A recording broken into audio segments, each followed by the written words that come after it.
Jamgram high school মাঠ, তাহিরপুর পৌরসভা, বাগমারা, রাজশাহী এলাকাবাসী কর্তৃক আয়োজিত ষষ্ঠতম বার্ষিক তাফসীরুল কোরআন মাহফিলের সম্মানিত সভাপতি জনাব অধ্যক্ষ মাওলানা মোহাম্মদ সাইদুর রহমান, আজকের মাহফিলের প্রধান আলোচক আমার অত্যন্ত মহাব্বতের ভাই, দেশ খ্যাত প্রখ্যাত তাফসীর কারক, প্রধান আলোচক হযরত মাওলানা আব্দুল্লাহ আল আমিন সাহেব, আমন্ত্রিত হযরত উলামায়ে কেরাম, আমার সামনে উপবিষ্ট প্রাণ প্রিয় নওজোয়ান বন্ধুরা, মুরব্বিয়ানে আযম, পর্দার অন্তরালে অবস্থানরত আমার মা ও বোনেরা, সর্বাগ্রে মহান মালিক আল্লাহর দরবারে শুকরিয়া আদায় করছি যে আল্লাহ তাবারক ওয়া তাআলা প্রচন্ড তাপদাহের ভিতরে বৈশাখ মাসের মধ্য সময় পেরিয়ে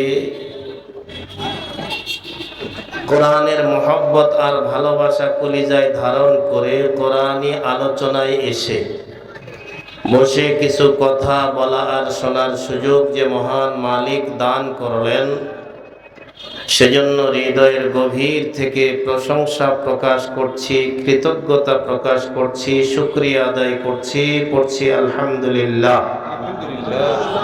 আরো ধীরে, যেন আওয়াজের চোটে সামিয়ানার কাপড় চোপড় যেন না যায় ছিঁড়ে।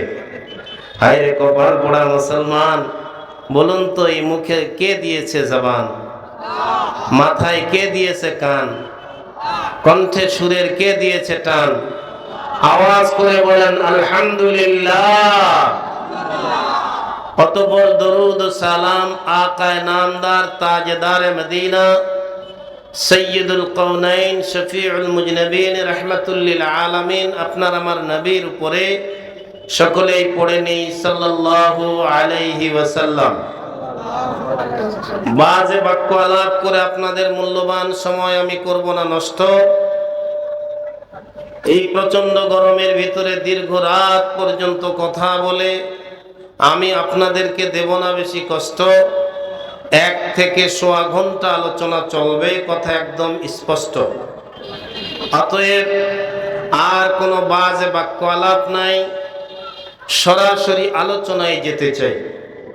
আল্লাহ তাআলা ডাক দিয়ে বলেন ওয়া'বুদু রাব্বাকা হাত্তা ইয়াতিয়াকাল ইয়াকিন।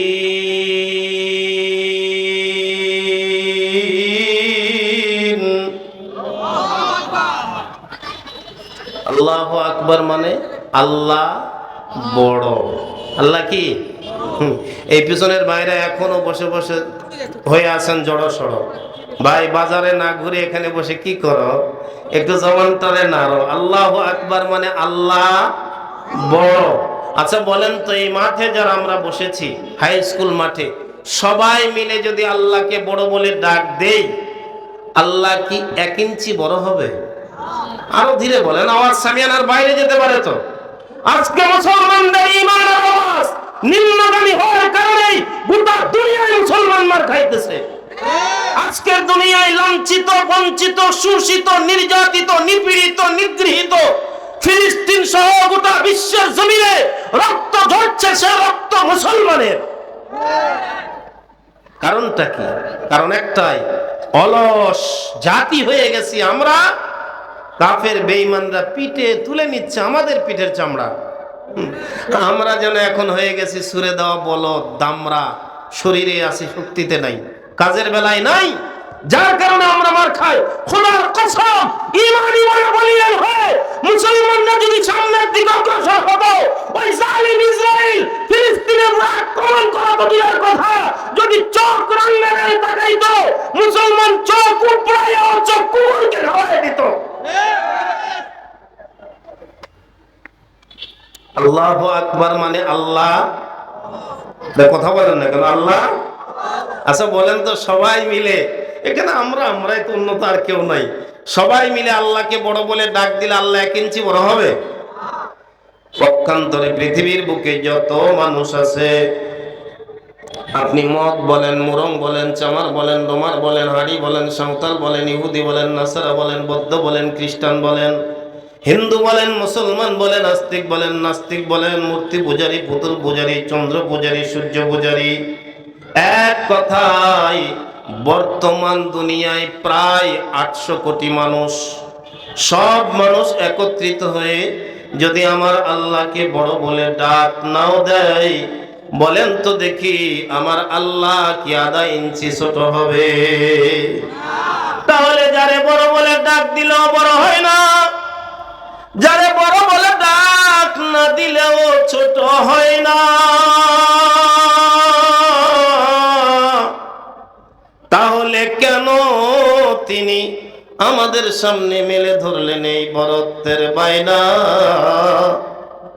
আপনার আমার পয়গম্বর স্বচ্ছ করে দিয়েছেন সায়না।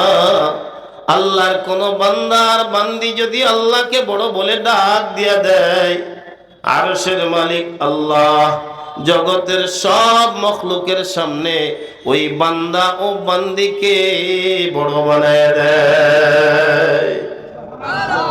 আপনাদের নিয়েও তো দেখি এক জ্বালা, এ দুই ঠোঁটে আর কতদিন লাগায় রাখবেন তালা?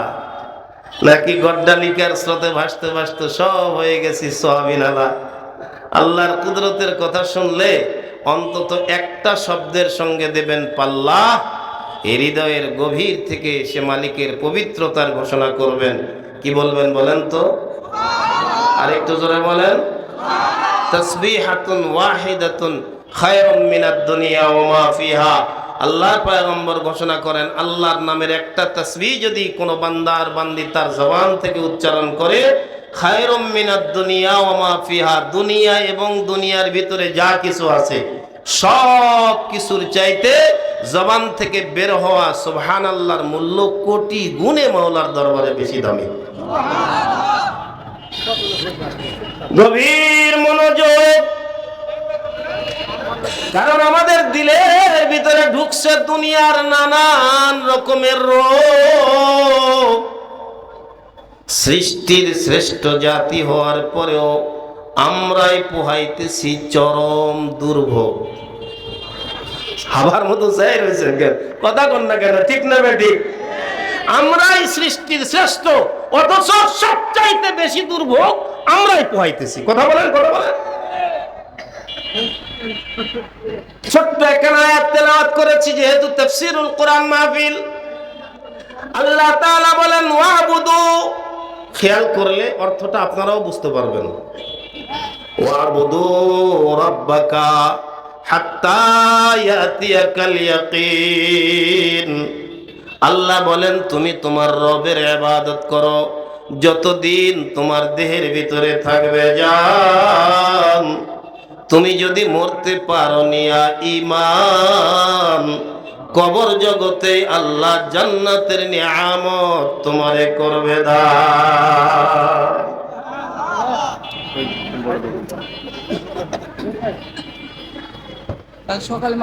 আল্লাহ বলেন, এদিকে তাকান। কি সমস্যা?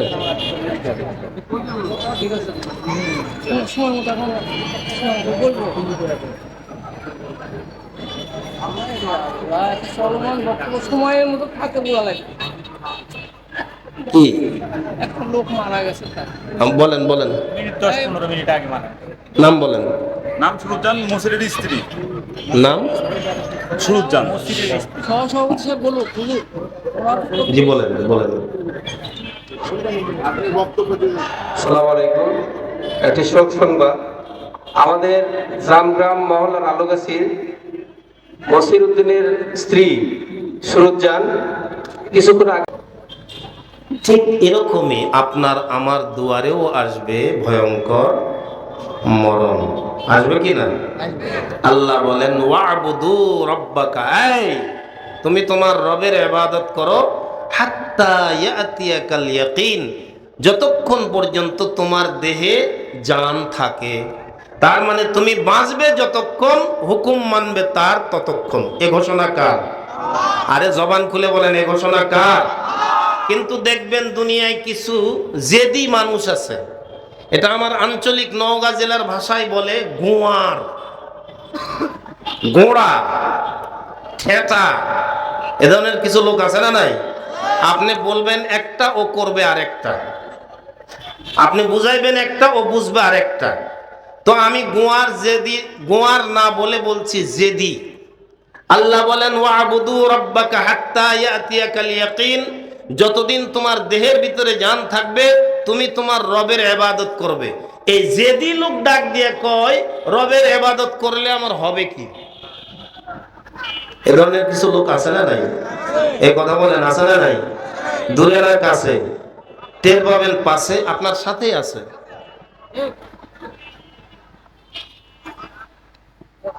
জেদির জবাবে আল্লাহ তাআলা ডাক দিয়া বলেন, এই কেন তোর জান থাকা অবস্থায় আমার ইবাদত করবি?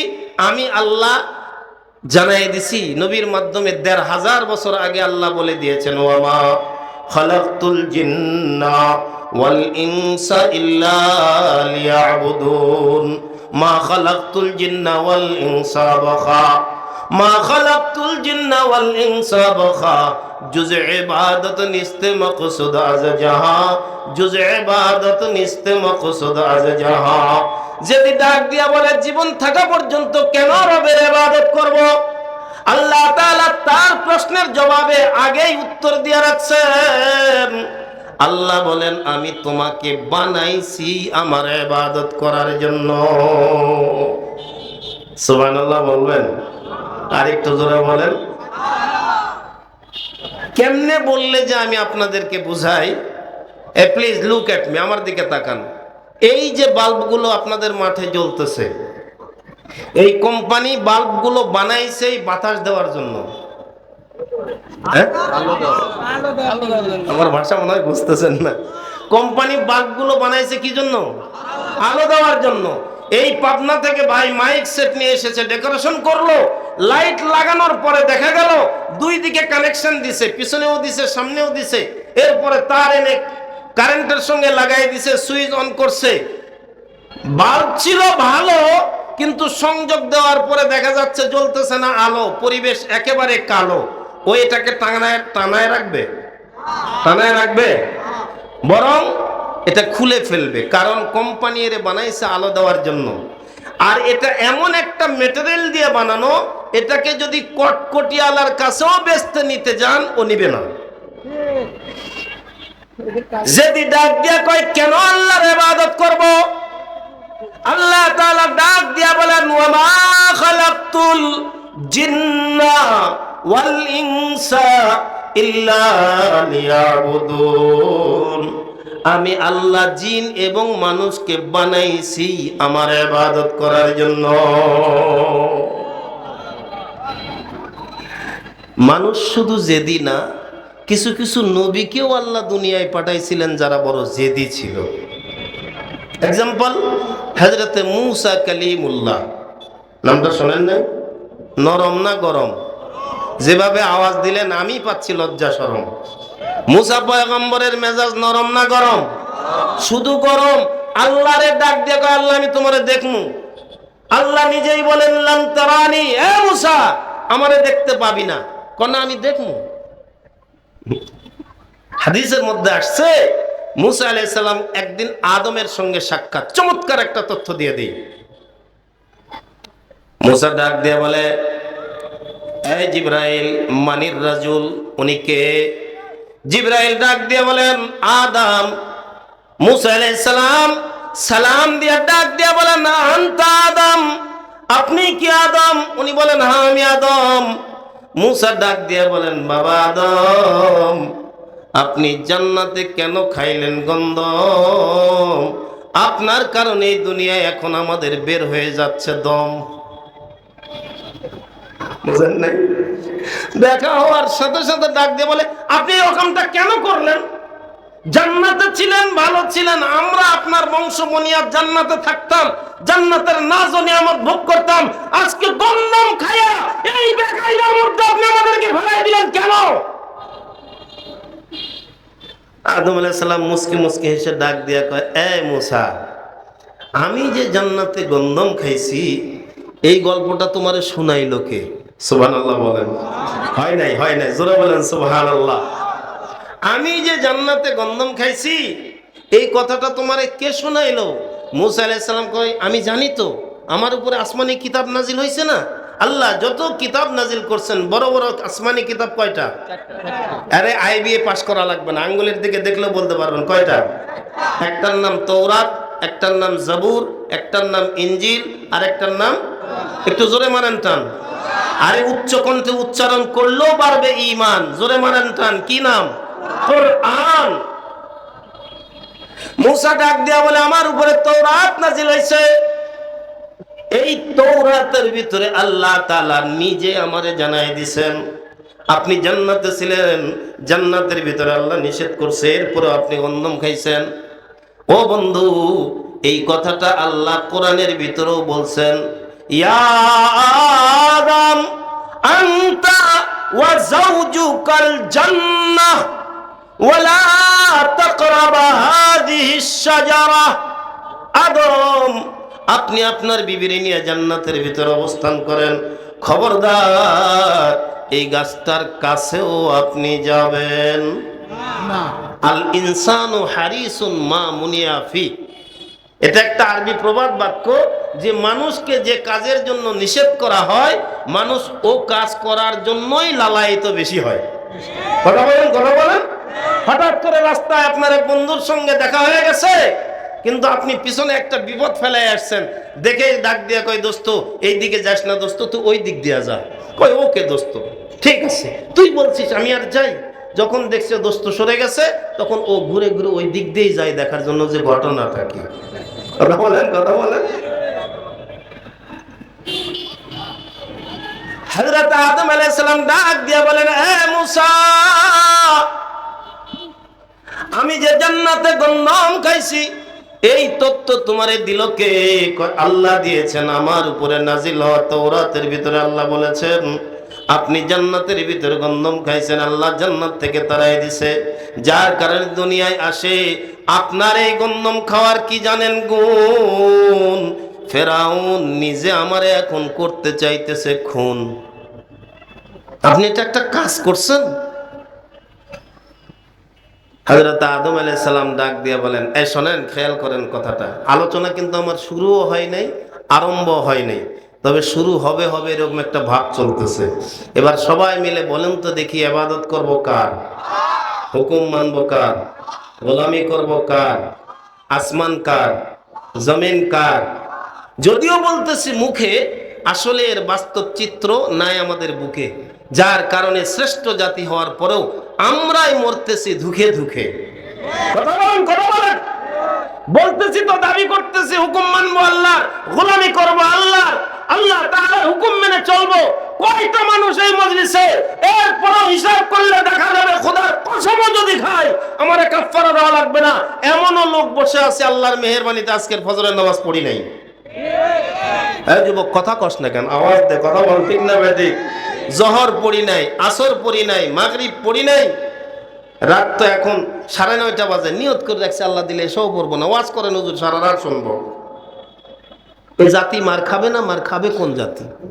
এ জাতি লাঞ্ছিত হবে না? লাঞ্ছিত হবে কোন জাতি? খোদার কসম, সাহাবায়ে কেরাম রিদওয়ানুল্লাহি আনহুম আজমাইন যখন আল্লাহর গোলামীর জিঞ্জির নিজের গলায় উঠাই নিছে, তো আরশের মালিক আল্লাহ তাআলা গোটা দুনিয়ার নেতৃত্ব, রাজত্ব, কর্তৃত্ব, ক্ষমতা সব কিছু আল্লাহ তাদের হাতে উঠাই দিয়েছে। वह जमाना में मुअज्जज थे हम हामिले कुरान होकर, अब जलील खार हुए हैं हम तारिके कुरान होकर। সে সময় আমরা বড় ইজ্জতওয়ালা ছিলাম, বড় সম্মানওয়ালা ছিলাম, আল্লাহর কোরআনকে আমরা বুকে ধারণ করে রেখেছিলাম। আজকে লাঞ্ছিত আর অপমানিত হই, কারণ একটাই, আল্লাহর কোরআন থেকে আমরা দূরে সরে চলে গেছি। ঠিক না বললেও ঠিক, এটাই ঠিক। কথা বলেন, ঠিক না ঠিক?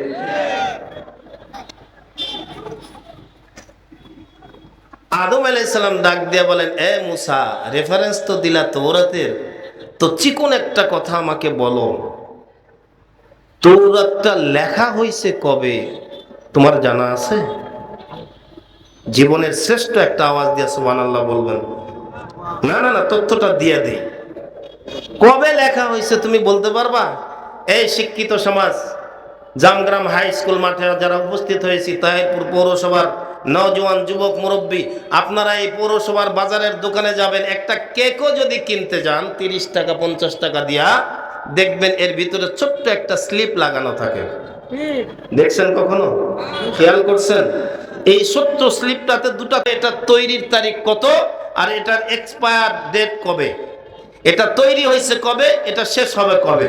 আসমানি চারটা কিতাব, তাওরাত, জবুর, ইনজিল, কোরআন, খুব চিকন কথাটা আপনাদের মাথায় ঢুকায় দেয়। আজকের দুনিয়ায় ইহুদি খ্রিস্টানরা তাওরাত, জবুর, ইনজিলের দাওয়াত নিয়ে আমাদের কাছে আসতেছে। এটা পরিষ্কার হতে হবে, তাওরাতের মেয়াদ জবুর আসার আগ পর্যন্ত। একজন ঠিক, বাকিগুলো পুরাটাই লিক। আপনাদের খেয়াল কোন দিক? তাওরাতের এক্সপায়ার ডেট জবুর আসার আগ পর্যন্ত, জবুরের এক্সপায়ার ডেট ইনজিল আসার আগ পর্যন্ত, ইনজিলের এক্সপায়ার ডেট কোরআন আসার আগ পর্যন্ত, কোরআনের এক্সপায়ার ডেট কিয়ামত আসার আগ পর্যন্ত। আরে আওয়াজ দিয়া বলেন না কেন, ঠিক না ঠিক? অতএব যে কোরআনের তাফসীর মাহফিলে আমরা বসেছি, আল্লাহর জাতের কসম করে বলছি, তাওরাত, জবুর, ইনজিলের দাওয়াত যদি কেউ এখন নিয়ে আসে, এটা এক্সপায়ার হয়ে গেছে, এর ডেট নষ্ট হয়ে গেছে, আল্লাহ এগুলোকে বাতিল করে দিয়েছে। অতএব ওর দাওয়াত যারা নিয়ে আসবে, ওরা গোমরাহ, পথভ্রষ্ট, জাহান্নামী, জাহান্নামী, জাহান্নামী। মুসা আলাইহিস সালামকে ডাক দিয়ে বলে, মুসা, তুমি যে বলছো তাওরাতে আল্লাহ তাআলা আমার কথা লিখে দিয়েছেন, এবার বলো তো দেখি তাওরাতটা লেখা হয়েছে কবে? মুসা আলাইহিস সালাম এই ঘটনা যখন নবীজি বর্ণনা করেন, নবীজিও হাসতেছিলেন। সুবহানাল্লাহ বলেন। হয় নাই? কলিজার গভীর থেকে বলেন সুবহানাল্লাহ। বাপ যদি বিজয় অর্জন করে তো বাপের খুশিতে বেটাও খুশি হয়। কথা বলে, বাপ যদি পরাজয় বরণ করে, বাপ যদি অপমানিত হয়, লাঞ্ছিত হয়, দুনিয়ার রেওয়াজ আর নিয়ম, বাপের কারণে বেটাও অপমানিত হয়। মুসা আলাইহিস সালাম তো ওই পয়গম্বর যে সবচাইতে জেদি। উনি রাগ ধরে বসে আছেন, মেজাজ গরম। গরম কেন? আল্লাহ তাআলা ডাক দিয়া বলে, তুমি ফেরাউনকে দাওয়াত দাও। আর ফেরাউন চতুর্দিক লোক লাগাই দিছে, আমারই খায়, আমারই পরে, আমার বিরুদ্ধে যুদ্ধ করে, মার মুছারে মার। মন খারাপ করে বসে আছে। একজন আসছে, এসে সামনে বসছে। মুসা ডাক দিয়ে কয়, মা খবর, কি কাজ তোমার? কয়, আপনারে মারতে আইছি। কোন তো মুসার মেজাজ নরম না গরম? উনি হাতটা পাকায়া মারছে এক ঘুষি। তুই আমারে মারতে আসছিস? তার মানে ফেরাউনি হয়তো তোরে পাঠাইয়া দিছে, তুই আমারে মারবি, মার তো দেখি। ওই এমন এক ঘুষি মারছে, এক ঘুষিতে চোখ গলে নিচে খুলে পড়ছে। আল্লাহু আকবার বলেন। ও উঠে মারছে এক দৌড়, আরশের মালিকের কাছে গিয়ে দেখো, আল্লাহ, মুসা তো আমার সঙ্গেও দিয়ে দিল পাল্লা। সুবহানাল্লাহ। মুসা আলাইহিস সালাতু ওয়াস সালাম ডাক দিয়া বলেন, গভীর মনোযোগ দিয়ে কথাটা শুনবেন। মুসা আলাইহিস সালাম ডাক দিয়া বলেন, ও বাবা আদম, আমার উপরে নাজিল হওয়া তাওরাতটা কবে লেখা হয়েছে? যেহেতু আল্লাহ নিজেই আমার কাছে পাঠাইছেন, আমার ভালো জানা আছে। শোনেন, শোনেন, ভালো করে শোনেন। আপনার জন্মের কম পক্ষে 50,000 বছর আগে তাওরাত লেখা হয়েছে। কত হাজার বছর আগে? আরেকটু ধীরে বলেন, কত হাজার? আর এক বর্ণনায় আসছে 40,000 বছর আগে। তো 40-50 প্রায় সেম সেম। তো আদম আলাইহিস সালাম, এই শোনেন, এদিকে তাকান, বড় চমৎকার কথা। আদম আলাইহিস সালাম মুস্কি হেসে ডাক দিয়া বলেন, এ মুসা, আমারও জন্মের 50,000 বছর আগে যদি তাওরাত লেখা হয়, আর সেই তাওরাতে যদি আমার জান্নাতে গন্ধম খাওয়ার ইতিহাস আল্লাহ লিখে রাখেন, 50,000 বছর পরে আমি জান্নাতে যদি ওই লিখিত ইতিহাসের পুনরাবৃত্তি ঘটাই, তাহলে এখানে আমার দোষটা কোথায়? সুবহানাল্লাহ বলবেন না? জোরে জোরে বলেন সুবহানাল্লাহ। আমি যে কথা বলতেছিলাম, আল্লাহ তাআলা বলেন, ওয়াবুদু রাব্বাকা হাত্তা ইয়াতিয়াকাল ইয়াকিন।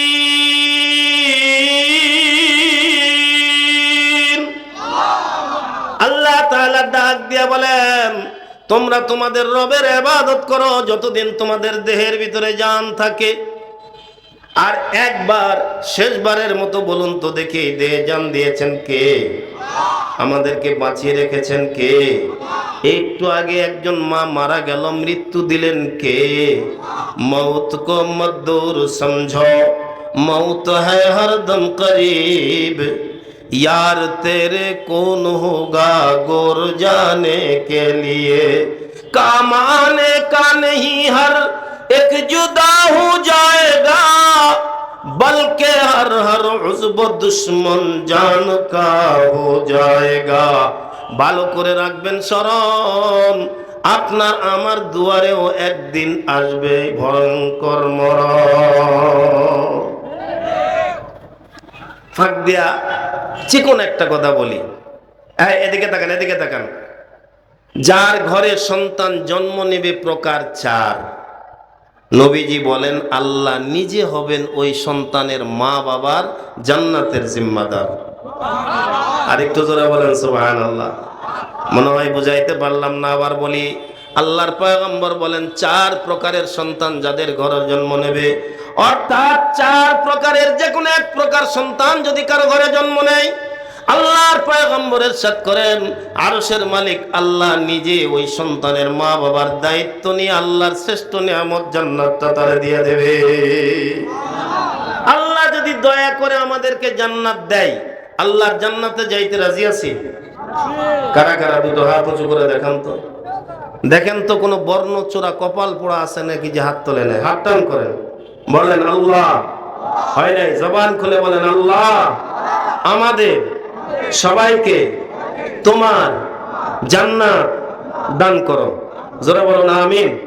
হাত নামান। আল্লাহ নিজেই বলেছেন উদউনি আস্তাজিব লাকুম। এ বান্দা, তুই আমার কাছে চা, তোর চাওয়াটা যদি চাওয়ার মতো হয় আমি ওয়াদা করতেছি তুই চাইতে দেরি করবি, আমি আল্লাহ দিতে দেরি করব না।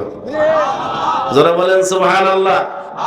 আসল কথা কি জানেন? পাপ করতে করতে আমাদের কলিজাটা এমন ভাবেই হয়েছে নষ্ট, আল্লাহর পবিত্রতার কথা বলতে গেলেও এখন আমাদের লাগে বড় কষ্ট।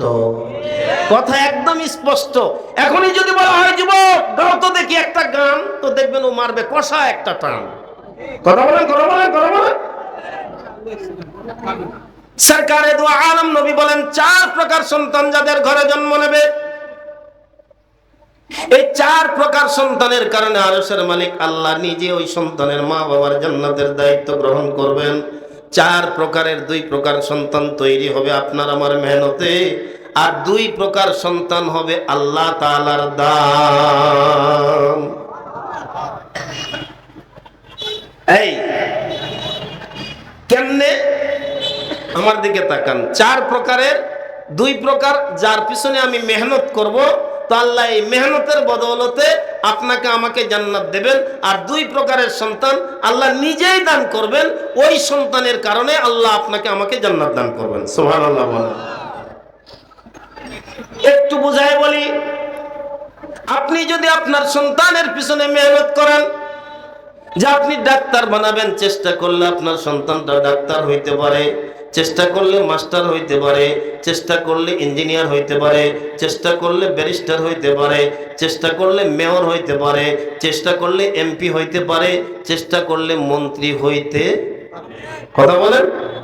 আপনি কোটি টাকার মালিক, বিশাল দোকান আপনার, আপনি একজন দোকানদার, একটা মাত্র ছেলে আপনার, আপনি চিন্তা করতেছেন ডাক্তার মাস্টার ইঞ্জিনিয়ার হওয়ার দরকার নাই, আমার একটা ছেলে দোকানের গদিতে বসলেই ওর জীবনটা পার হয়ে যাবে, কোটি টাকার সম্পদ তো আমি জমায় রাখছি।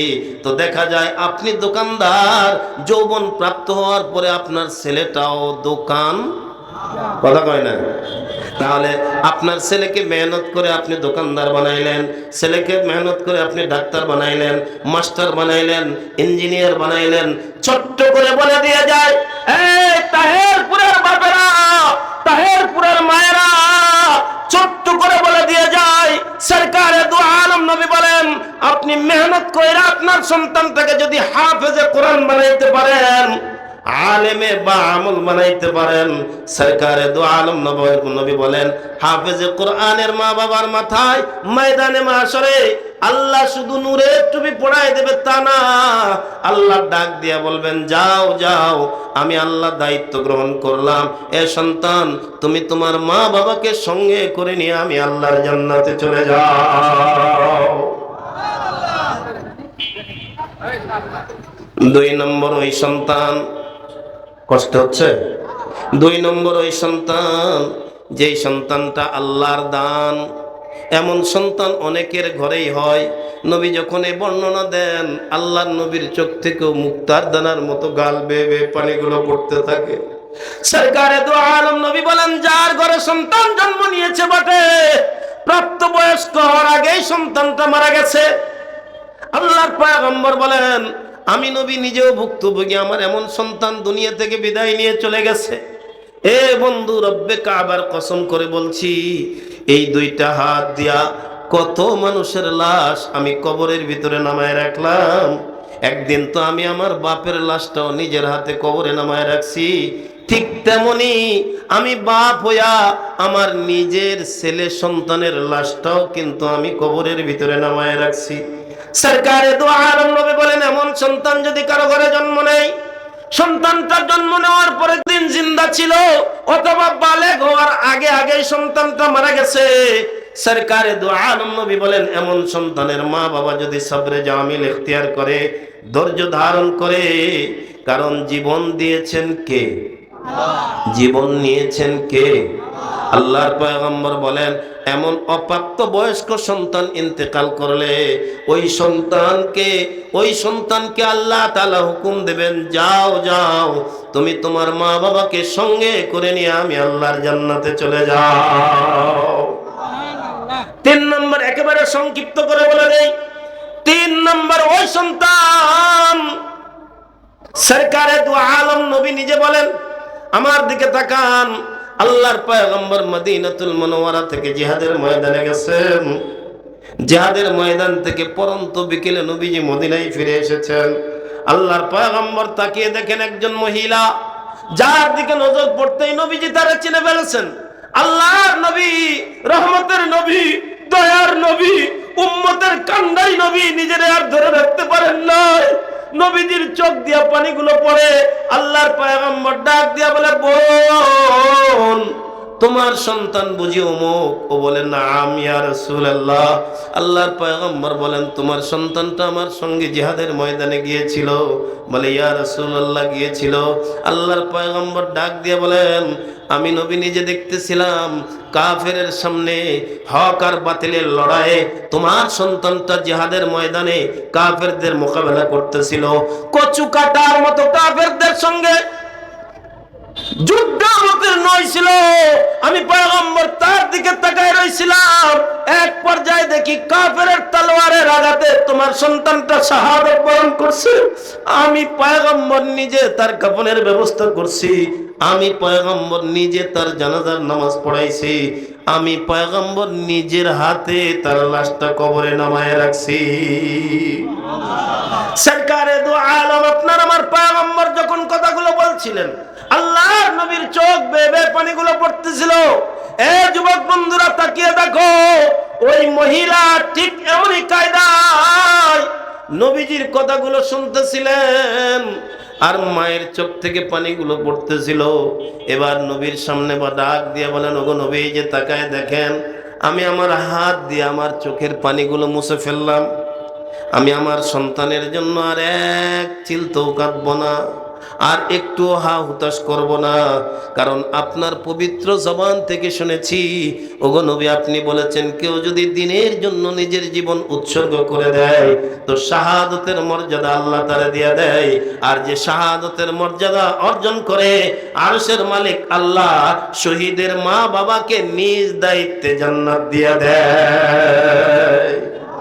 আমাকে শহীদ করে সেই মিছিলে শামিল করে নিও, যেই মিছিলের নেতা আমির হামজা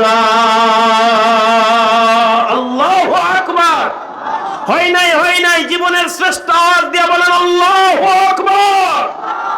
কারণ মুমিনের সবচাইতে বড় হাতিয়ার হলো আল্লাহু আকবার। মুমিনের অস্ত্র আল্লাহু আকবার, মুমিনের স্লোগান আল্লাহু আকবার, মুমিনের লেখনী হবে আল্লাহু আকবার, মুমিনের কথা হবে আল্লাহু আকবার। তো আল্লাহ তাবারক ওয়া তাআলা ওই মুমিনকে বড় বানায় জান্নাতের মালিক বানায় দেবে। হাদিসের মধ্যে এসেছে আল্লাহু আকবার, এ নবীর উম্মত, আল্লাহু আকবার জোরে বলা সুন্নাত। সুবহানাল্লাহ আগামী বছর আরো জোরে বলেন সুবহানাল্লাহ। আল্লাহু আকবার জোরে বলা কি সুন্নাত। এই জোরে আল্লাহু আকবারের আওয়াজ শুনে যে মুসলমানের কলিজায় আঘাত লাগবে, যে মুসলমানের কলিজায় কষ্ট লাগবে, যে মুসলমান এটাকে সহ্য করতে পারবে না, ভালো করে মনে রাখবেন ওটা মুসলমান নয়, ওটা মুনাফিক, ওটা জাহান্নামের অটল চালায়।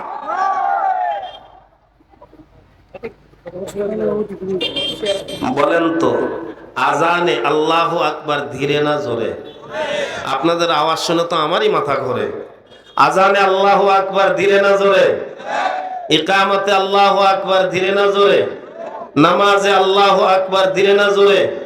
জানাজায় আল্লাহু আকবার ধীরে না জোরে? অতএব মুমিন মুসলমান যদি মজবুত করতে চান ঈমান, তো আল্লাহু আকবারের উচ্চ কণ্ঠে দিতে হবে স্লোগান, যাতে করে মুনাফিকদের কলিজা ভেঙে হয়ে যায় খান খান। নারে তাকবীর, নারে তাকবীর। আল কোরআনের আলো, আল হাদিসের আলো, নারে তাকবীর। मोमिन की तकरीर अल्लाहु अकबर, मोमिन की तहरीर अल्लाहु अकबर, मोमिन की शमशीर अल्लाहु अकबर, नाराए तकबीर।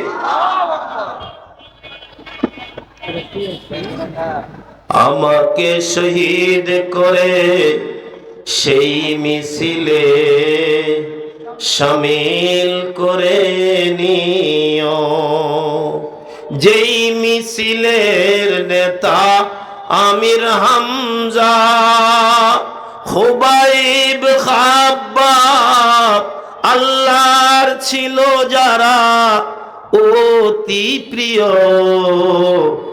শামিল করে নিও। আমাকে শহীদ করে সেই মিছিলে শামিল করে নিও। আমিন বলেন। হয় নাই? জোরে বলেন আমিন। আরে মরতেই তো হবে, সেই মরণটা কুকুর বিড়ালের মতো মরে কি লাভ? শাহাদাতের মর্যাদা অর্জন করে মরবো তো সরকার দু আলম নবী বলেন কবর জগতেই জান্নাতের ঠিকানা করব। আল্লাহর পয়গম্বর বারবার আল্লাহর কাছে দোয়া করতেন, আল্লাহুম্মা জাআলহা শাহাদাতান ফি সাবিলিক। ও মালিক, ও আল্লাহ, তুমি যদি আমারে মৃত্যু দাও, শহীদি মরণ দিও। মুমিন মুসলমানের তামান্না থাকবে, মুমিন সদা সর্বদা শাহাদাতের মৃত্যু চাইবে, কারণ শাহাদাতের মৃত্যু মানেই সরাসরি আল্লাহর জান্নাত। চার প্রকারের সন্তান, এই গভীর মনোযোগ দিয়ে কথাটা শুনবেন, খুব কষ্ট হচ্ছে আপনাদের, আমি কথা লম্বা করব না। সরকারে দু আলম নবী বলেন চার প্রকারের সন্তান ঘরে জন্ম নেবে যার, আরশের মালিক আল্লাহ নিজে হবেন ওই মা বাবার জান্নাতের জিম্মাদার। এক নাম্বার, এই চার প্রকারের এক প্রকার হলো ওই সন্তান যে মার বাবা তার সন্তানটাকে হাফেজে কোরআন বানাইছে অথবা আলেমে বা আমল বানাইছে। আল্লাহর পয়গম্বর বলেন এই সন্তানের সঙ্গে তার মা বাবাকেও আমি আল্লাহ জান্নাতি বানায় দেব। দুই নম্বর, ওই সন্তান যেই সন্তানটা জন্ম নেওয়ার পরে জীবিত ছিল, প্রাপ্তবয়স্ক হওয়ার আগেই মারা গেছে। আল্লাহর পয়গম্বর বলেন ওই মা বাবাকে সুসংবাদ দান করো, ওরা ধৈর্য ধরুক। আমি পয়গম্বর বলছি ওই সন্তানের সঙ্গে তার মা এবং বাবাকে আল্লাহ তাআলা নিজ দায়িত্বে জান্নাত দিয়ে দেবেন। তিন নম্বর, ওই সন্তান যেই সন্তান দ্বীনের জন্য, ইসলামের জন্য, ধর্মের জন্য নিজের জীবনটা আল্লাহর রাস্তায় কোরবানি করে দিয়েছেন। সরকারে দু আলম নবী বলেন এমন শহীদ সন্তান তার মা বাবাকে সঙ্গে করে নিয়ে আল্লাহর জান্নাতে যাবে। 1500 বছর আগে যাওয়ার দরকার নাই। এ যুবক বন্ধুরা, তোমাদের চোখের সামনে লুকায় রাখার মতো কোনো কায়দা নাই। আজকে ফেসবুকে তাকাও, ইউটিউবে তাকাও, ইন্টারনেটে তাকাও, স্যাটেলাইটের মাধ্যমে তাকায় দেখো ফিলিস্তিনের জমিনে মায়ের সন্তান ওই জালিমদের গুলিতে সন্তান শাহাদাত বরণ করছে। মা তার সন্তানটা কোলের মধ্যে নিয়ে আল্লাহর শুকরিয়া আদায় করতেছে আর বলতেছে, আমি দুঃখ করব না, আমি কষ্ট নেব না, আমার সন্তান শাহাদাত বরণ করছে, এটা আমার খুশনসিব, এটা আমার কপাল, আমি একজন শহীদের মা, তো এই সন্তানের কারণে আমি এখন জান্নাতি। আল্লাহু আকবার। 4 নাম্বার, খুব কষ্ট হচ্ছে আপনাদের? এই মায়েরা যারা কথা শুনতেছেন, ফাঁক দিয়ে আপনাদেরকে একটু বলে দেই, আমার মূল আলোচনা ছিল আল্লাহ বলেন ওয়াবুদু রাব্বাকা হাত্তা ইয়াতিয়াকাল ইয়াকিন, তুমি তোমার রবের ইবাদত করো যতদিন তোমার দেহের ভিতরে জান থাকে। যদি ডাক দিয়া কয় রবের ইবাদত করব কেন, আল্লাহ তাআলা ডাক দিয়া বলেন কপাল পোড়ারে, তোরে বানাইছি, তৈরি করছি আমার ইবাদত করার জন্য। ও ডাক দিয়া কয় তোমার ইবাদত করলে হবে কি? আমার কথা কি বুঝতেছেন? কারণ যে জেদ করে তার জেদের শেষ নাই। কোন মাস্টার যদি কোনো ছাত্রকে অপছন্দ করে, রাগ হইয়া কয়েকটা লাগাই দিয়া ডাক দিয়া কয় যা, জীবনে তোর আর লেখাপড়া হবে না। জেদে বসে গেছে, তোর জীবনে লেখাপড়া হবে না। এই মাস্টার ডিগ্রি পাস করে চাকরি পাইছে, তো একজন এসে খবর দিল, স্যার আপনি জানেন আব্দুর রহিম তো সরকারি চাকরি পাইছে। কই চাকরি পাইলে কি হবে? বেতন পাবে না। বুঝেন না এই কথা? কই স্যার সর্বোচ্চ বেতন পাইতেছে। কই বেতন পাইলে কি হবে? গিয়া দেখ চাকরি নাই। চাকরি কি? আল্লাহ তাআলা ডাক দিয়া বলেন, এই দেহের ভিতরে যতদিন জান থাকবে আমার ইবাদত করবি।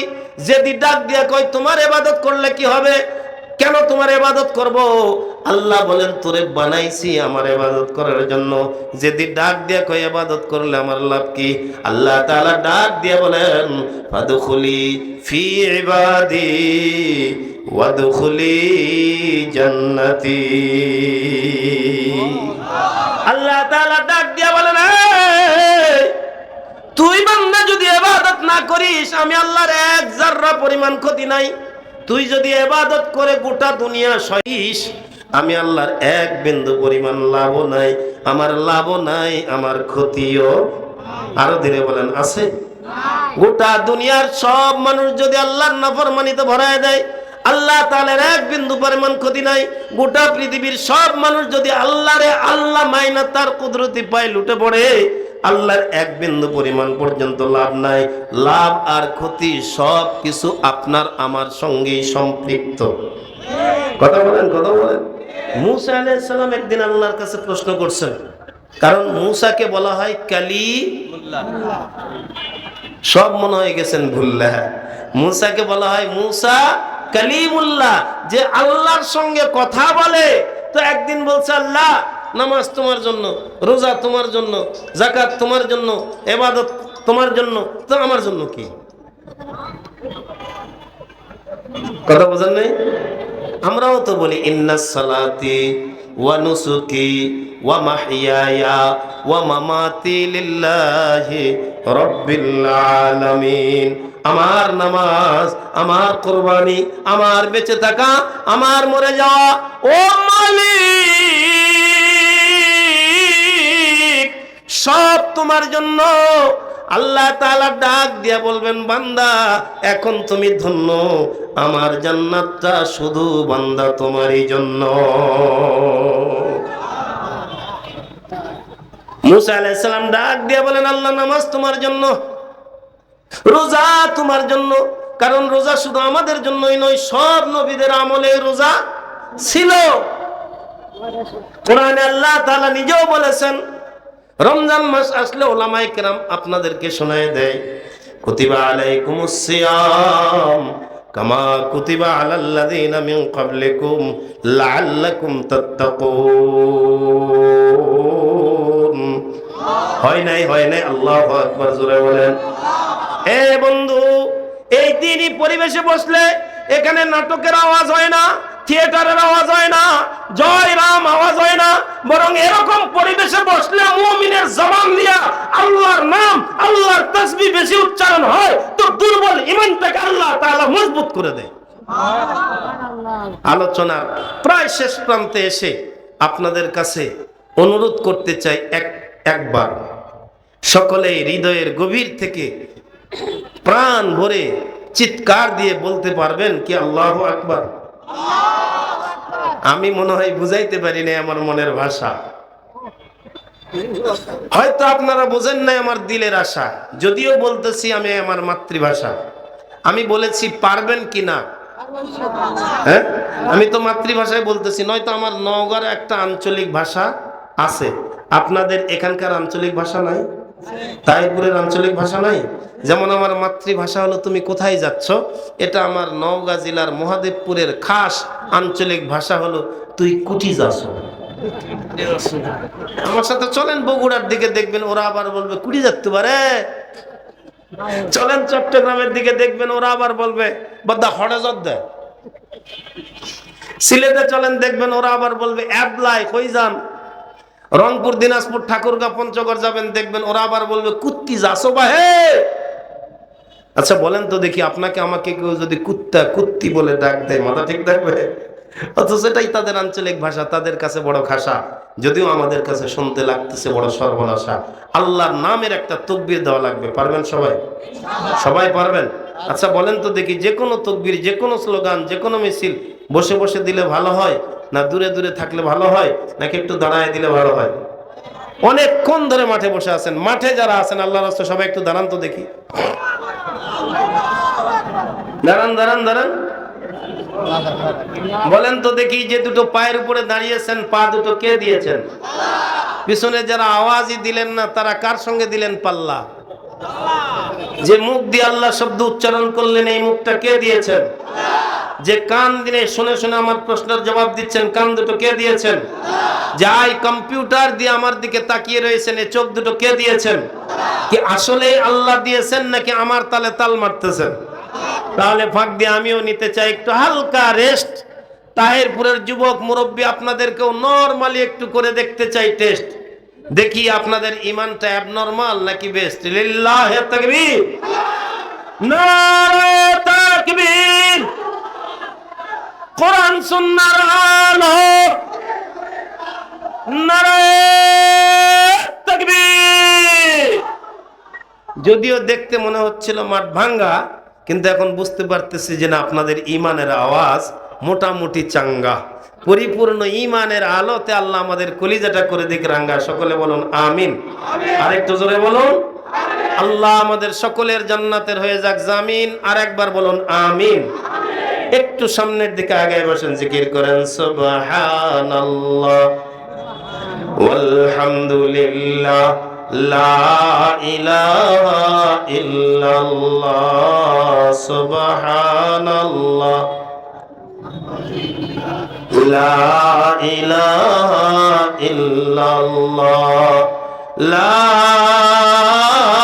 ইলাহা ইল্লাল্লাহু মুহাম্মাদুর রাসূলুল্লাহ সাল্লাল্লাহু আলাইহি ওয়াসাল্লাম। আমি বলছিলাম ইবাদত করব কার? গোলামি করব কার? হুকুম মানব কার? আল্লাহ তাআলা আমাদের সকলকে আল্লাহর ইবাদত করার তৌফিক দান করুক, আল্লাহর গোলামি করার তৌফিক দান করুক।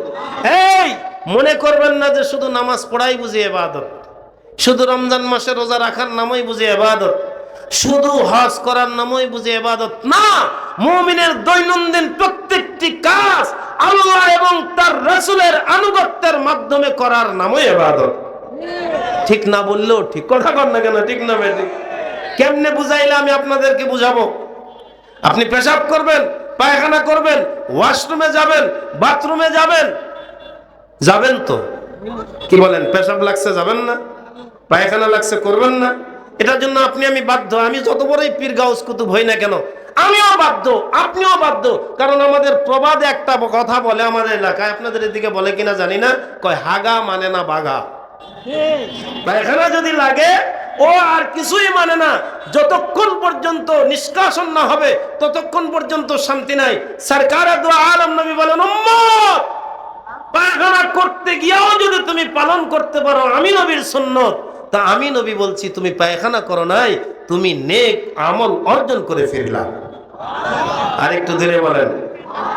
পায়খানায় ঢোকার সময় আপনি যখন ঢুকবেন খেয়াল করবেন, এ নবীর উম্মতেরা খেয়াল করবেন, পয়গম্বর বলেন আখলিস দীনাকা ইয়াকফিকাল আমালুল কলিল।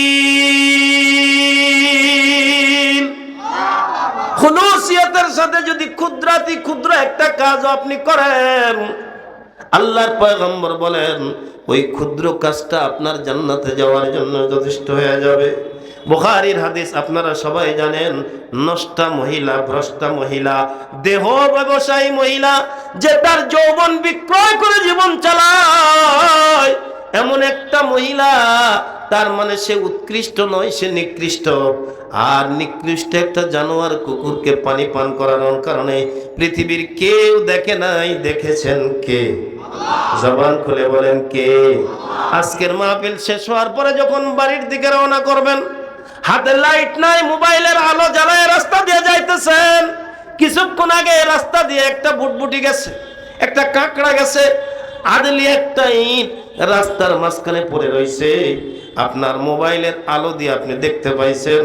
আপনি চিন্তা করলেন আমার পিছনে পিছনে অনেক লোকজন যাবে, অন্ধকারের ভিতরে যদি ইটটা কারো পায়ের মধ্যে লাগে বেচারা কষ্ট পাবে, তার পায়ের মধ্যে আঘাত লাগবে, না না এটা আমি রাস্তা থেকে হটায় দেই। আপনি আস্তে করে ইটটা রাস্তা থেকে রাস্তার পাশে ফেলাইয়া দিছেন, পৃথিবীর কেউ দেখে নাই, দেখেছেন কে? জবান খুলে বলেন কে দেখেছেন? হে বন্ধু, এই যে খুলুসিয়তের সাথে আরেকজন মানুষ কষ্ট পাবে বলে রাস্তা থেকে ইটটা আপনি সরাই দিয়েছেন, কেউ দেখে নাই। সরকারে দু আলম নবী বলেন এই যে একাগ্র চিত্তে তুমি আরেকজনকে কষ্ট থেকে বাঁচাই দিলা, হইতে পারে এই কারণে আল্লাহ তোমারে মাফ করে জান্নাত দিয়ে দেবে। এই মায়েরা যারা কথা শুনতেছেন, ফাঁক দিয়ে আপনাদের জন্য 4টা কথা 4 মিনিটে বলে দেই। আল্লাহর পয়গম্বর বলেন মহিলারা যদি 4 কাজ করতে পারে, সরকারে দু আলম নবী বলেন এই 4 কাজের বিনিময়ে আল্লাহ তাআলা তাদেরকে জান্নাত দিয়ে দিবেন। আরো ধীরে বলেন সুবহানাল্লাহ। এই মায়ের সন্তান তোমরা যারা আছো, যুবক তোমার পায়ে হাত দিয়ে বলছি এই 4টা কথা তুমি তোমার মাকে বলবা। আজকের মাহফিল থেকে গিয়া মাকে বলবা, মা হুজুর 4টা কথা বলছে। যারা স্বামী নামক দামি বস্তু বসে আছেন, মাহফিল থেকে গিয়া স্ত্রীকে ডাক দিয়া বলবেন আজকে হুজুর তোমার জন্য 4টা কথা বলছে। ভাই যদি মজলিসে বসে থাকো তাহলে গিয়া নিজের বোনকে বলবা হুজুর তোমার জন্য 4টা কথা বলছে। আল্লাহর পয়গম্বর বলেন আল মারাতু ইযা সাল্লাত খামসাহা ওয়া সামাত শাহরাহা ওয়া আতাত বালাহা ওয়া আহসানাত ফারজাহা। আল্লাহর নবী বলেন মেয়েরা যদি 5 ওয়াক্ত নামাজ আদায় করে, কয় ওয়াক্ত? আরো ধীরে বলেন কয় ওয়াক্ত? তার মানে খালি মেয়েরাই পড়বে, আমাদের পড়ার দরকার নাই, আছে তো? আল্লাহ আমাদেরকেও 5 ওয়াক্ত নামাজ আদায় করার তৌফিক দান করুন। তাহলে বাড়িতে গিয়ে বলবেন হুজুর বলছে 5 ওয়াক্ত নামাজ পড়বা। আল্লাহর নবী বলেন রমজান মাসে রোজা রাখবা। এ মা 5 ওয়াক্ত নামাজ পড়বেন, রমজান মাসে রোজা রাখবেন, স্বামীর খেদমত করবেন, স্বামীর মালের হেফাজত করবেন, নিজের লজ্জাস্থানের হেফাজত করবেন, তো কবর জগতে আপনার ঠিকানা আল্লাহর জান্নাতের ভিতরে গড়বে।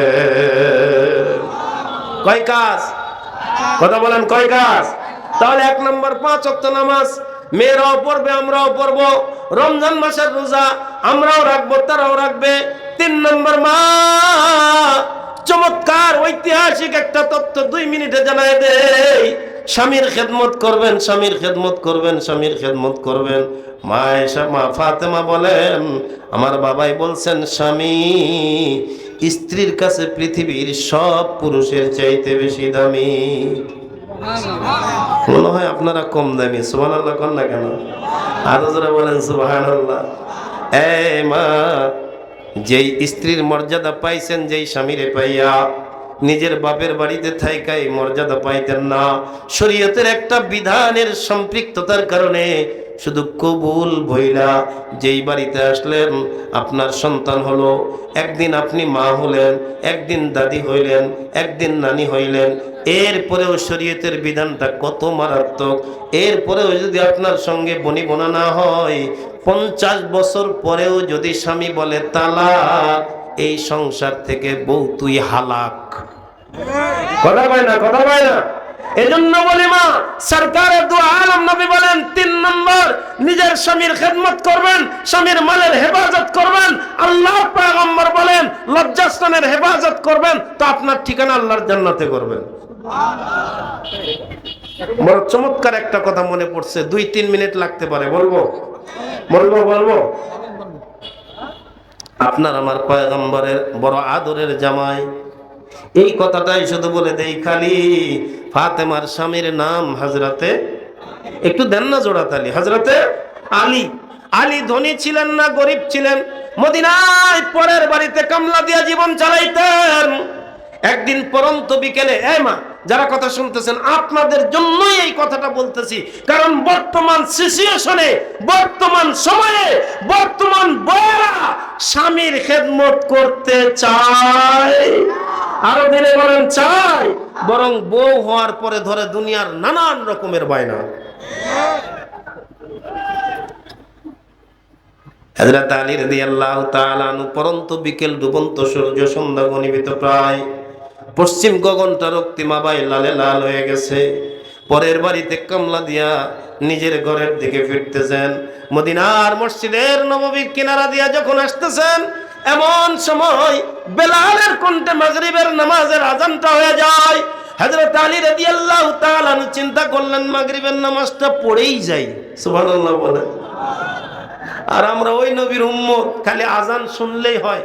মসজিদের সামনে 3-4 জন বসে বসে গল্প করছিল, আরে আজান তো দূরের কথা, সেই সকাল 11টার থেকে বসে আছে, 11টা গেছে, 12টা গেছে, 12:30 গেছে, 1:45 বাজে, 1টার দিকে মুয়াজ্জিন শুধু আসতেছে মসজিদের দিকে, তো একজন আরেকজনের গুতায়, উঠ উঠ, আর হবে না। কথা বলেন, কথা বলেন।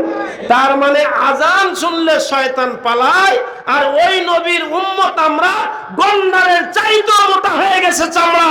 আমরা আজান শোনা নয়, মুয়াজ্জিন দেখলে মসজিদ থেকে পালাই। কথা বলেন না কেন, কথা বলেন না কেন?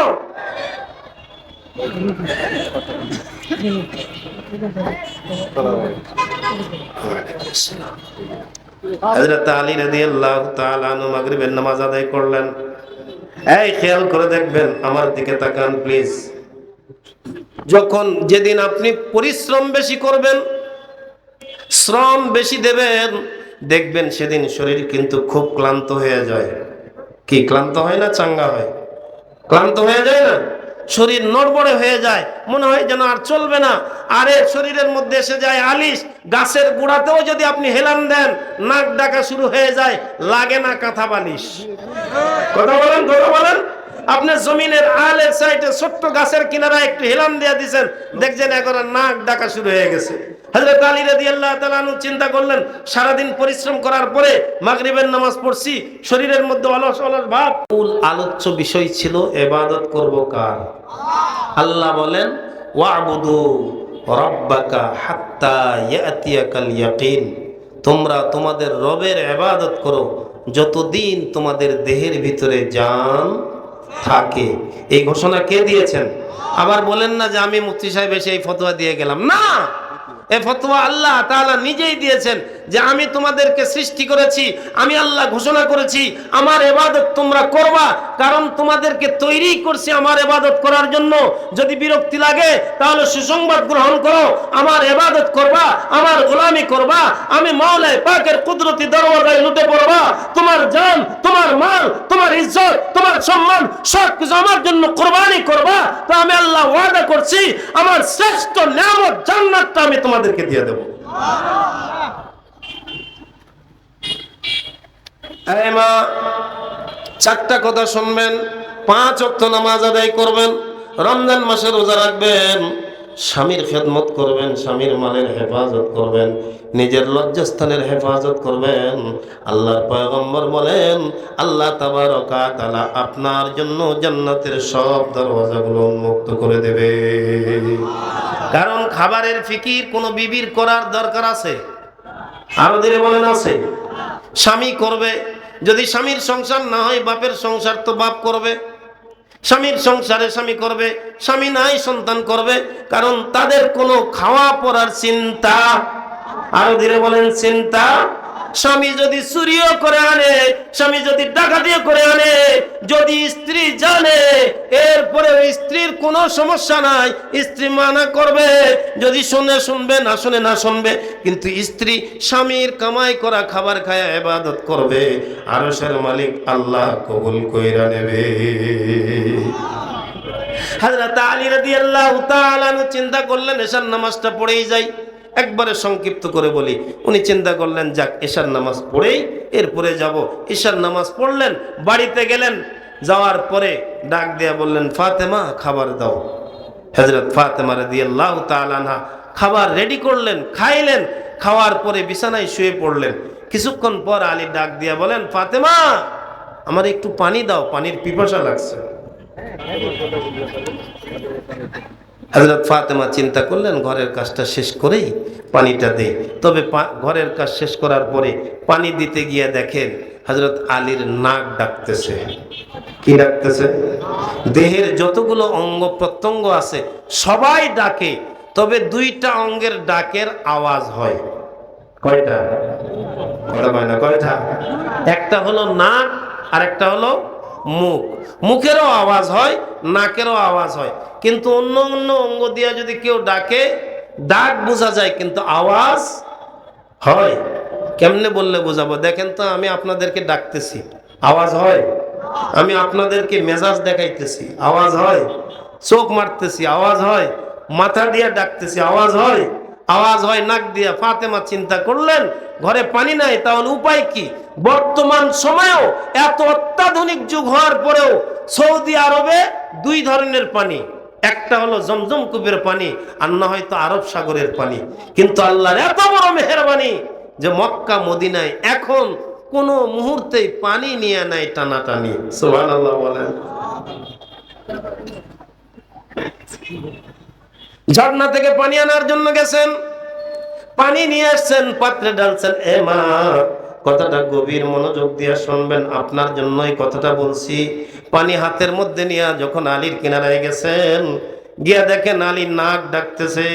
ফাতেমা চিন্তা করলেন, ঠিক আছে, ঘুমটা ভাঙবে যখন, পানিটা পান করাবো তখন, একটু আরামের ঘুম ঘুমাক। সারাদিন পরিশ্রম করে ঘরে ফিরছে, একটু ঘুমাক। আধা ঘন্টা, 1 ঘন্টা, 1.5 ঘন্টা, 2 ঘন্টা। যখন গভীর এসে গেছে ঘুম, বেলালের কণ্ঠে শোনা যায়, আসসালাতু খায়রুম মিনান নাওম। এমন একটা আওয়াজ আপনাদের এই মসজিদে হয়? এখানেও হয়? জোহরের সময় তো এরকম আওয়াজ হয়, তাই না? কখন হয়? মাশাআল্লাহ। আমি আপনাদেরকে তাড়াতাড়ি দিতে চাচ্ছি তালাক। এখন দেখি আপনারা আমার চাইতেও বেশি চালাক। শ্রোতা বক্তা কাউকেই যেন আল্লাহ না করেন হালাক। জোরে বলুন আমিন। আর একটু জোরে বলেন।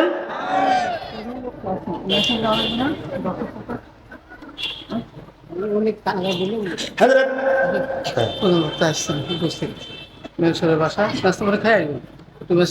আলহামদুলিল্লাহ বলেন। আর একটু ধীরে বলেন। শুকরে নিয়ামত, নিয়ামত আফজু কুনুত, লা ইন শাকারতুম